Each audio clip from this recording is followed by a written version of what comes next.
சொல்லுகிறார், பென்யமீனை நான் கூட்டிட்டு போறேன். ஒருவேளை நான் பென்யமீனை கூட்டிட்டு வரலன்னா என் பிள்ளைகளை நீங்க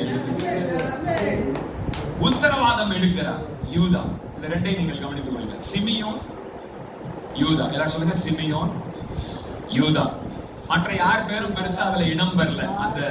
அந்த சீசன்ல இடம் பெற்ற ரெண்டு பேர், மிக முக்கியமான பேர் என்னன்னா சிமியோன், யூதா. எல்லாரும் சொல்லுங்க, சிமியோன், யூதா. சிமியோன் என்றால் அர்த்தம் என்னன்னா கர்த்தர் என்னை கேட்டறினார் என்ற அர்த்தம். ஆமென். யூதா என்றால் அர்த்தம் என்னன்னா கர்த்தரை நான் இன்னும் துதிப்பேன் என்று சொல்லி அர்த்தம்.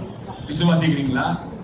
இந்த சீசன்ல யார் ரெண்டு பேரை கர்த்தர் செயல்பட வைக்க போகிறார் அப்படின்னா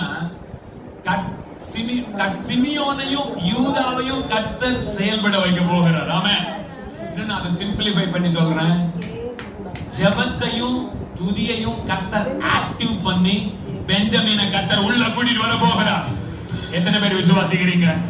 prayer and praise கர்த்தர் ஆக்டிவ் பண்ணி பெஞ்சமினை கர்த்தர் சபைக்குள்ள கூட்டிட்டு வர போகிறார். சின்ன பெஞ்சமினே, இந்த தூத்துக்குடி பட்டணத்துல இருக்கிற சின்ன பெஞ்சமின் எல்லாரும் இந்த சபைக்குள்ள வருவார்கள். ஹalleluya. கர்த்தரின் பக்கமாய் திரும்புகிற சீசன் ஷிஃப்ட் ஆகிறது. யோசேப்பின் பக்கமாய் திரும்புகிற சீசன் ஷிஃப்ட் ஆகுது. Young generation, 2K kids. Amen. Young generation, புதிய சந்ததியினர் கர்த்தர் பக்கமாய் திருப்பி கொண்டு வருகிற சீசன் நமக்கு ஆரம்பமாகிவிட்டது. எல்லா சத்தமா சொல்ல பார்க்கலாம், பெஞ்சமின்கள் வருவார்களாக.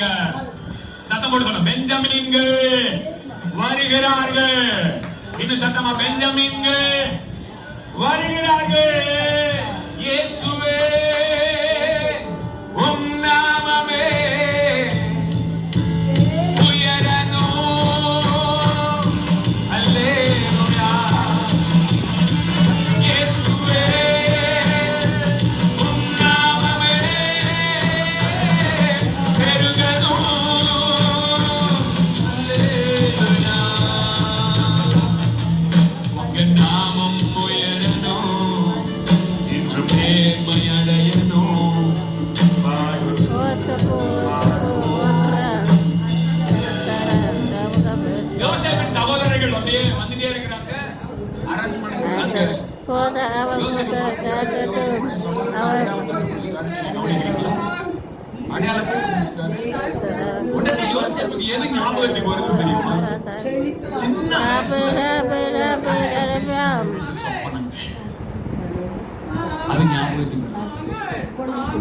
இது எல்லாம் இந்த அவரு குழியில விழுந்து மீதியானியர் கையில விற்கப்பட்டு எகிப்துக்கு கொண்டு வந்து அங்கே ஏலம் விடப்பட்டு அடிமையாகி எத்தனையோ மாறிடுச்சு.